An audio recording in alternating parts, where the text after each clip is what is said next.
So the summer is here, but that does not mean that we don't have to be productive and or can't still learn some new things during this time between semesters or the school year. So here is me showing you everything that I did to build my summer curriculum and everything that I want to learn this summer / do to stay productive and be on top of just constantly knowing more and being more knowledgeable about my surroundings. So let's just get straight on into everything I did to build my summer curriculum. Starting off, I did some research about, first off, how to build a personal curriculum / kind of what that means, because I feel like we see this on social media all the time. I definitely did, but didn't really know exactly what it entailed. I just knew that I wanted to create my own little personal guide. So let's do this in 5 steps of how to build a personal curriculum.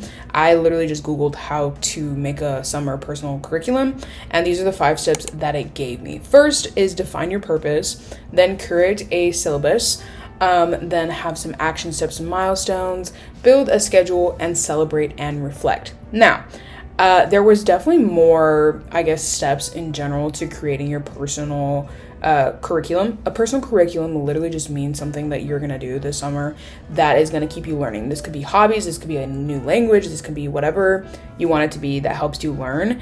I am trying to improve my Spanish. Although I speak Spanish at home, there's always improvement. I'm trying to improve it since I want to be a high school Spanish teacher. I'm trying to get my certification by the end of the summer, so I'm studying for the exam to get certified to be a teacher. So because of that, I decided that I want to improve my proficiency. So that's going to be the example I'm using because that's what I'm going to be doing. But if you're doing a hobby like knitting or sewing, this can kind of work with that. So first I said define your purpose. This just means what you want your course to be. You want to know the time, you want to know what you're exploring, and you want to know kind of overall your goal in what you're trying to learn.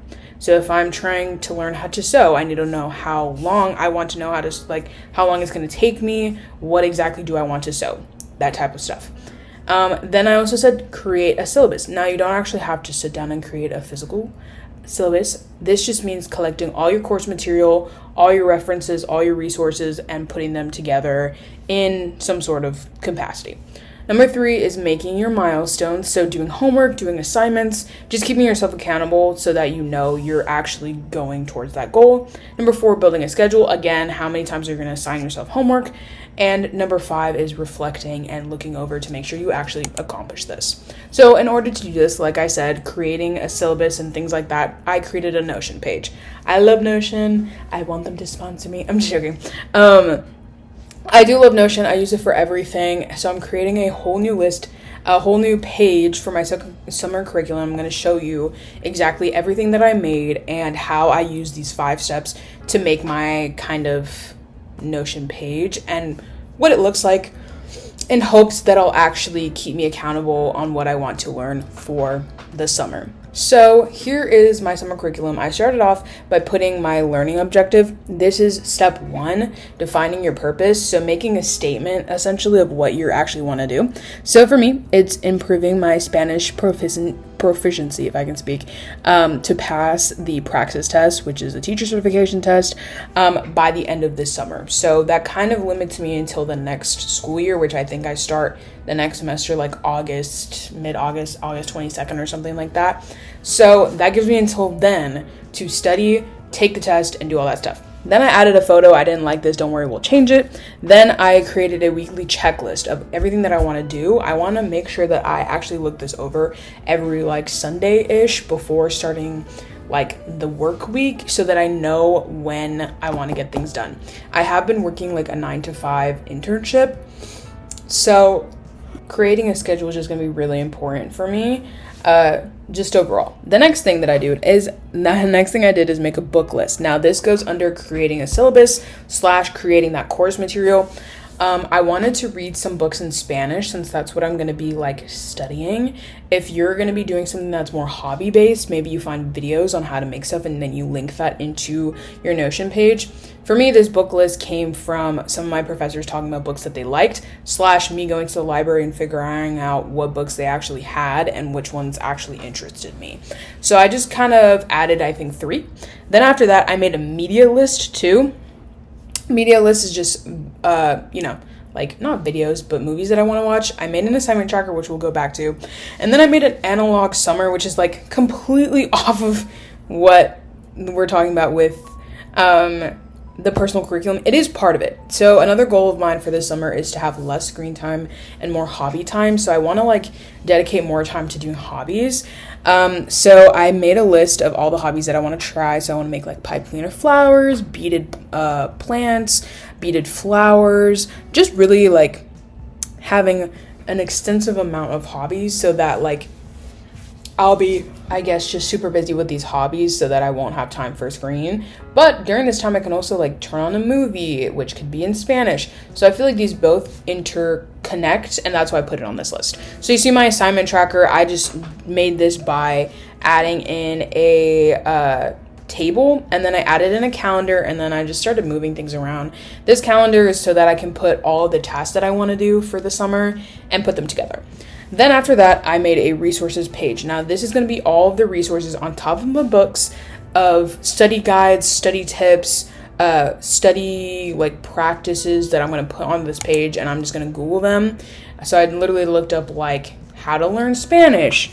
Although technically I already know Spanish, like I'm not a beginner, I think it's good just to like start from the beginning to see like how to learn something. So if you're trying to improve something, not completely learn something again, it's still good to like look at how to start doing something, and then that way you can improve upon it and kind of like look back, and it's kind of like a, I guess like a study guide. So then I just found a bunch of different resources that kind of go with learning, like studying for the exam, and I just linked to them on this page. This page is super boring. It's literally just links to practice tests, practice exams, kind of like study guides, things that I should know, tips and tricks on how to like study for this exam, because I really want to pass it, because you have to literally pay $170 just to take the test. So I don't want to take it more than once.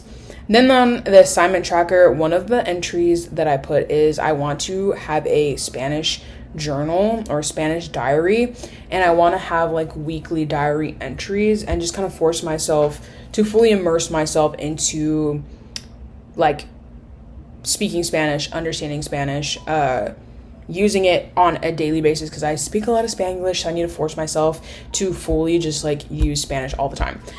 So I added that to the tracker. I think that's another way of like kind of keeping myself accountable. So here is how my dashboard looks. You guys have seen this multiple times, but I wanted to show you the final result of my summer curriculum page because I really liked how it turned out. I went with a fruit theme. I don't know why, I just really liked it.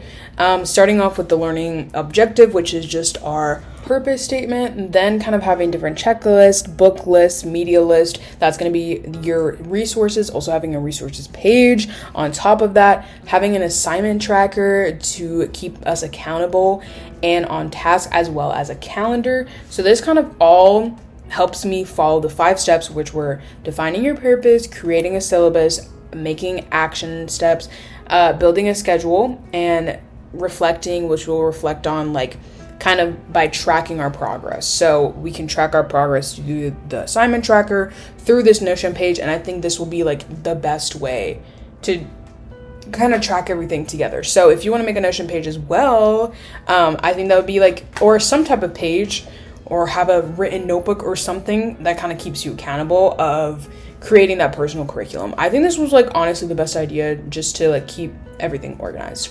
Okay, then I also made my summer book list. So here are some of the books that I have. This one is En Agosto Nos Vemos, which is in August we'll see each other.